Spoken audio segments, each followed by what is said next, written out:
Gulf Cooperation Council chief affirms support to Yemen's stability and security.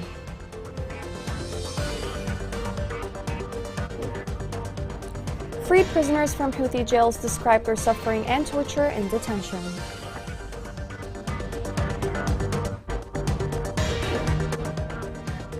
African migrants in Yemen continue to face dire humanitarian situation.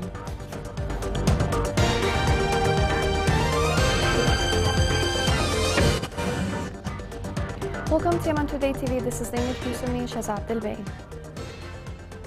The Gulf Cooperation Council Secretary General said that the Council was keen on the security and stability of Yemen. This came in his reception of the Yemeni Minister of Foreign Affairs Dr. Ahmed bin Mubarak at the GCC headquarters in Riyadh. The Secretary General affirmed the GCC's strong stance in support of efforts to bring a peaceful solution to the crisis in Yemen.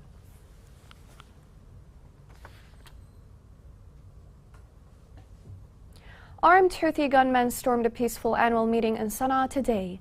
This came after years of prosecution detaining at least 17, including 5 women. In addition, Bahia International University released a statement which called for the immediate release of 17 detainees who were kidnapped in a peaceful gathering in Sana'a by the Houthi militia.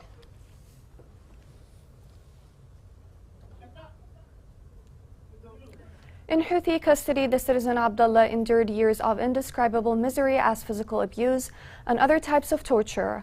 Abdullah's brother recounts the victim's story of survival in this report. Confined to this wheelchair after years of brutal torture and lethal injections into his body, Abdullah al-Shanafi is one among thousands of Houthi prison victims. The abducted Abdullah al-Shanafi was detained by the militia from a hotel in Damar in 2017 during a medical visit to a member of his family in Aden. He was held in the intelligence security prison for lengthy periods of time before being transferred to other secret prisons where he was subjected to various sorts of torture by the terrorist group, who showed little compassion or sympathy. The Houthis subjected him to the most heinous forms of torture, nearly stripping him of life. He cannot eat and has to consume calories through a feeding tube in his stomach. He also has to breathe through a stoma drilled into his windpipe. In addition, he is suffering from spinal fractures due to physical trauma inflicted during torture. Abdullah al-Shanafi receives all of his daily nutrition and oxygen with assistance from tubes. He is unable to move or urinate due to his quadriplegia, and his tongue has stopped speaking, concealing a long history of the torturous and painful days he endured in prisons. His eyes, however, speak volumes of the atrocities committed by the militia and its supervisors. Many were killed in Houthi prisons due to torture and medical negligence. Abdullah Shanafi was kidnapped while he was with his family in Damar, in a clear violation of human rights. He is a civilian who never carried arms and was held in secret Houthi detention facilities and subjected to brutal forms of torture. He lived there weighing 25 kilograms. I visited him upon his release. He was and continues to be in a tragic condition.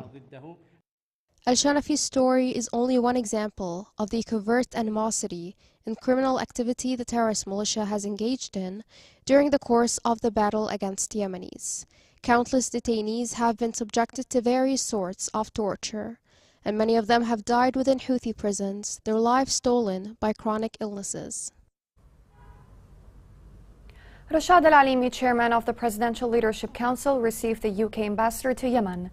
The meeting touched on bilateral relations between the two countries, regional and international efforts to ease human suffering and ways to revive the political process. The president of the PLC praised the UK efforts on the side of the Yemeni people.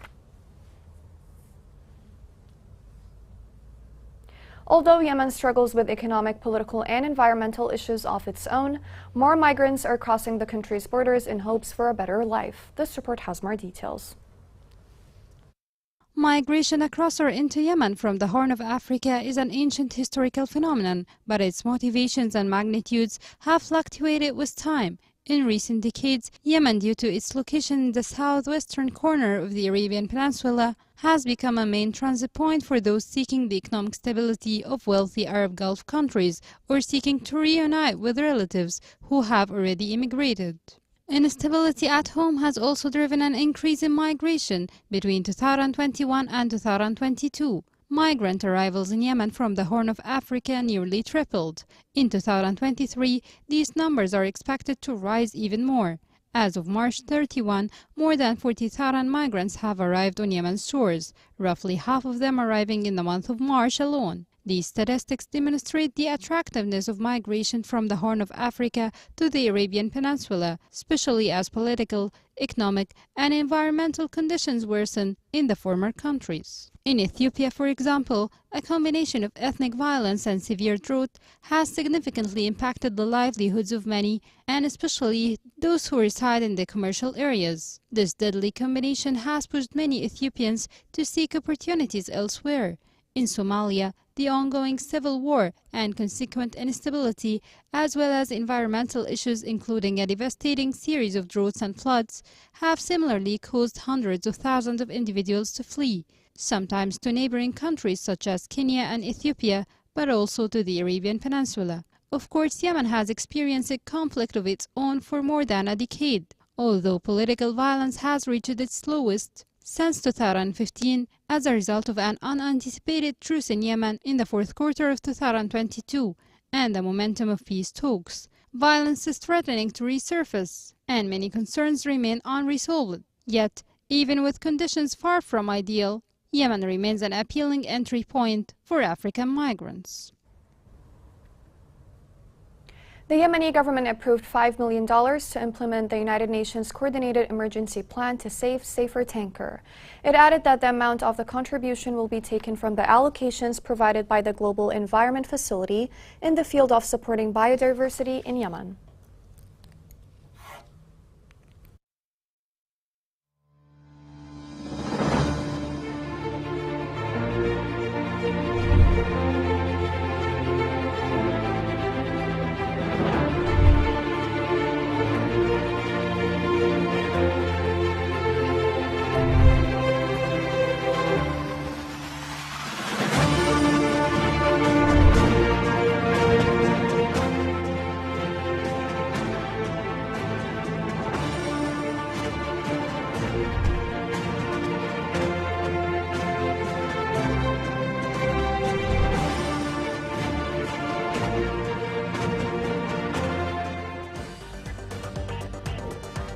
Coming next in the news.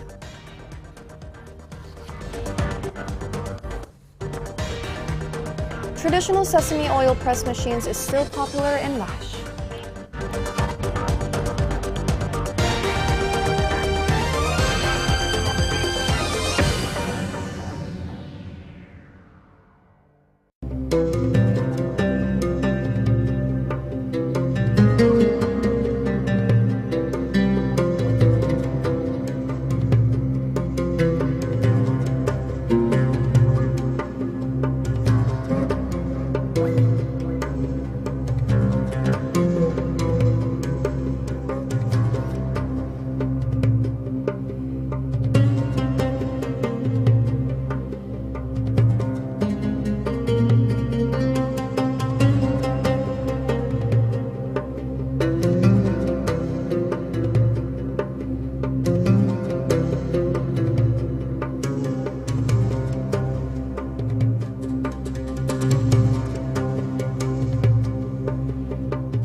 Welcome back.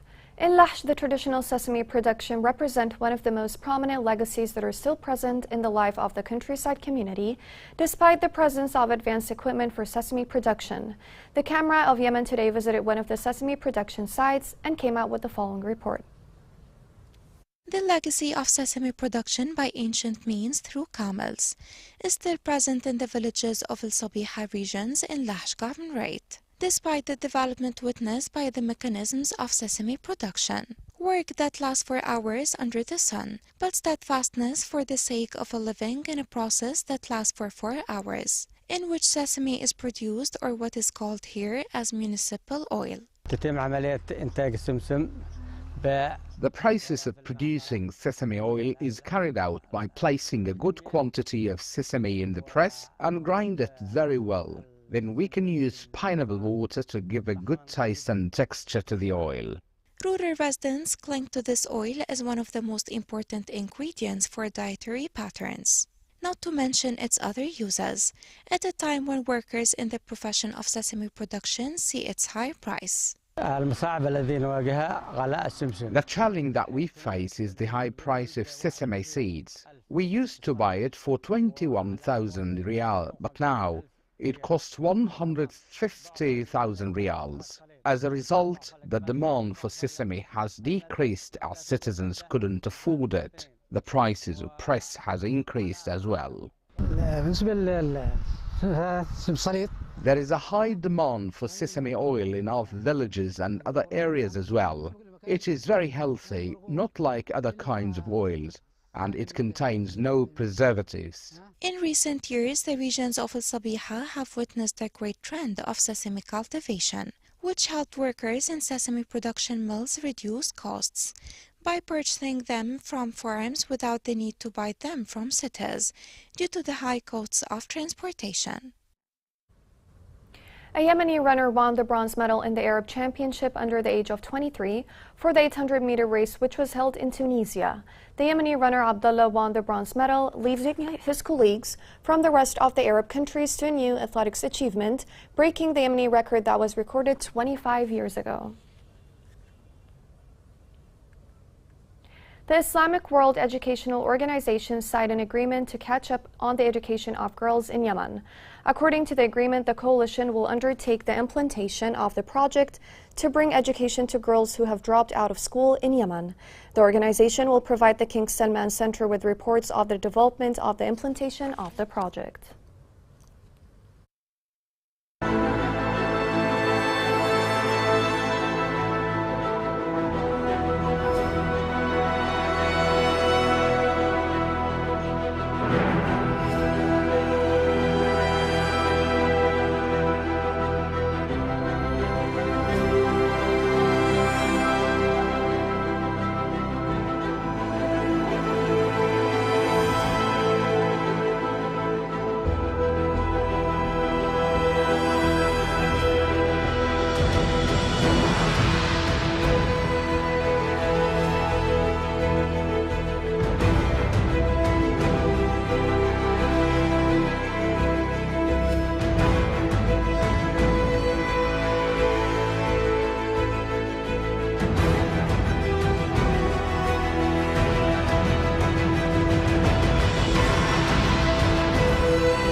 A Yemeni researcher said 4 unique artifacts from the antiquities of ancient Yemen will be offered for sale in Scotland.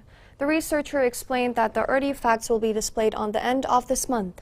In recent years, the sale of the Yemeni antiquities has become popular in specialized international auctions in light of the continuing looting and smuggling. In Aden, a heat wave hits the governorate amid long electricity cuts, which is increasing the suffering of citizens. This report has more details. In the southern port city of Aden, a scorching heat wave and prolonged electricity outages have plunged its citizens into a struggle for survival, with temperatures soaring above a blistering 43 degrees Celsius and power cuts extending from 4 to 5 hours. Many families seek respite from the stifling heat by retreating to the beaches during the hottest time of the day. Citizens claim that the heat is unbearable. They can't stay in their homes, so they spend most of the day outside, but the heat follows them everywhere. Aden's local power stations have long grappled with meeting the surging demand for electricity during the summertime. The inadequate maintenance and repairs of the aging power infrastructure have exacerbated the problem with long hours of power cuts and sporadic intervals of only 1 to 2 hours of continuous electricity supply. The impact of the power outages also extends to businesses, which have suffered significant losses as shops and restaurants are unable to operate without a steady supply supply of electricity. To cope with the situation, some businesses in Aden have resorted to using power generators, leading to increases in commodity prices to cover the additional costs. This price hike further burdened the citizens of Aden, who are already struggling with the economic challenges caused by the years-long military conflict. Many employees have not received their salaries from the government for months due to Yemen's ongoing conflict and economic crisis. Citizens are completely at the mercy of the weather. When it's cold, they get frostbite. When it's hot, there is nothing they can do but sweat. For most residents living in absolute poverty, the only choice is to endure. The conflict has brought the Arab world's poorest country to the brink of collapse and famine, leading to the displacement of millions of people who were forced to flee their homes and seek refuge in overcrowded and unsanitary camps, as their hometown is not suitable for a proper living. Yemen street artists paint on the walls of their cities. The artists use images and despair to shine a light on the devastating war in Yemen. This report has more details. Street art touches directly people on the streets. It's democratic because it's available for everyone without any kind of criticism. It's not TV. People can't touch the experience. They can also react with the artist right away and speak out about their feelings. Yemen's war has left tens of thousands dead, destroyed the social infrastructure, and left the country's economy in ruins. Having been all but ignored by the international community, artists in Yemen have begun using street art to bring the suffering of Yemenis to the world's attention. In Aden, Ala Rubail uses the shell pocket buildings of his hometown as canvas, painting images of death and despair to shine a light on the horrors and victims of war. For several months in 2015, artillery rained down on Aden, and Houthi fired into densely populated areas and killed dozens of civilians. Rubail has been painting murals since he was a teenager, but he found his voice in the aftermath of that round of violence. He saw that the government was not aware of the people who were displaced. He wanted to communicate his message to the world by drawing people who lost their homes and families by using the walls to reach the world. He has 3 paintings: the face, the silent suffering, and the girl in the red dress. When the people pass through this place, they feel pain and they feel the people who were here. Female street art defies war in Yemen. Haifa Subaya is a Yemeni street artist, putting her own life on the line to inspire a culture of peace in her city. Her artwork originates fellow citizens to immerse themselves in the meaning of social change for peace. She sprayed the walls of Aden with what it means to be a woman during wartime through her real experience of pregnancy, her resilience, and the feeling of joy that her child will bring hope and peace. One of her murals, called "We Will Survive Together," is part of the campaign of Women and War. The artist Murad Subaya has launched 5 street art campaigns. Some of these campaigns are of a merely artistic nature, and the others are of a political one. He also painted in different cities in Yemen and Europe as well. He launched the first artistic campaign, "Color the Walls of Your Street," in 2012, right after the conflicts that followed in 2011. Then he launched his second campaign, "The Walls Remember Their Faces," 2 months later, and his third campaign, "12 Hours," was launched in 2013, and the fourth one, "Down Sculptures,"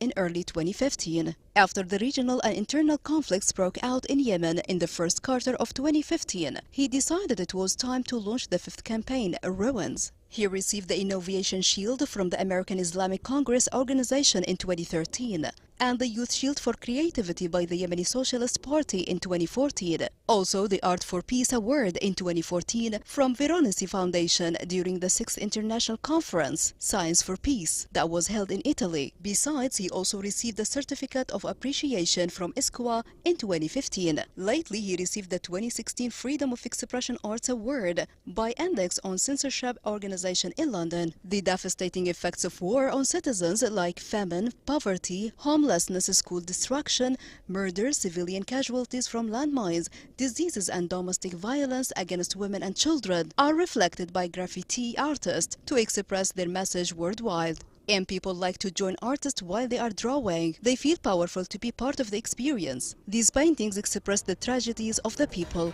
and prove that war really took place in Yemen. Here's a reminder of the main headlines. Gulf Cooperation Council chief affirms support to Yemen's stability and security.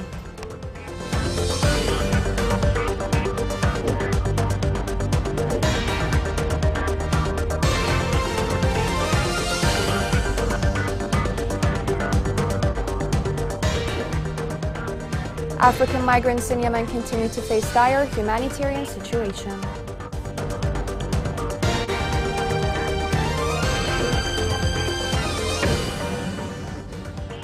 This is the end of the news. It was Shazad Al-Bai. Thank you for watching.